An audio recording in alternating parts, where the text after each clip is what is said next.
alayda maşnabla kumuşcanla şurada kararыстырып Biz alaydan araba gelir durur. Как сейчас помню, Карасу, Кубань суына кубуп, арбабла келе турабыз.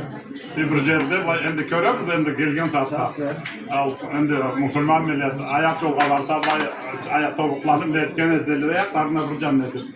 Атабыз endi көрөбүз узакка кетип кеткен. Абайда жүз тургалы атабыз bir zamandan kurem al сундук артында алай сундук артында тобукланат да булай аягы эме сынып туруп аттан жаалып. Еще мында жашаган. Бұлай неметеді, біз бұлай бір жаннай жаңағы заттан қычырап, Магомед бұлай кел дейді де ұлы қарнашы. Ұлы жақында да, 47-ға. Бұлай су береді. Красногорканың арзаларын айтады. Бұлай су береді аңа. Ол шетті бір жанна тұрады. Аттан Йоска бұлай кел дейді. Поездан келе тұрады. Поездан келіп жарып алда келе тұрады зары. Үйге бара тұрады. Ары қайдан қоңыш жанна. Қоңыштан көшіп келе, арайыстан арыстар ожойға жетіп тұрады.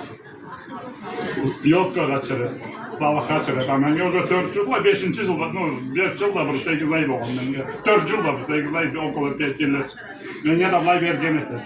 O Kazakistan suunun esinde olur edi, bulay suulu, bulay tuzlu su buğan ölür. Ne хороший da, o suma kalmıkta çeşti. Ben bulay içerettiler. Ben Allah ulu julamıkla körmeyim, atesi o 9 metre rostamdı. Valla julamıkla körmeyim yaşamdı. Bulay ulu julamıklar da var. O sunu vay berger eder bizge. Ben de içemedi, tuzlu su. İçtik duramadan da Kazakistan'da Karaçay su, Karaçay taşla, Karaçay nemeli kayala, tavla, ne? Atam emdim ablayı tuzlu su içedim, dururuz biz dedim ablayım yaşarız dedim.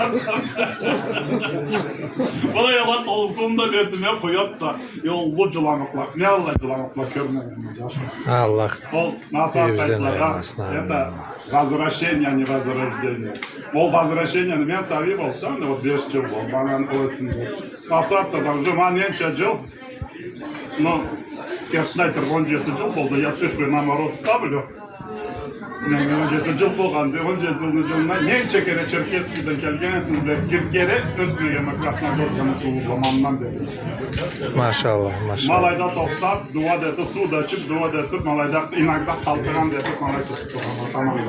Malay suyunu alıb, aytamada, endi yaşap, malay stulu su içirsə, yaşap durub, degen malay yetimə qoyub.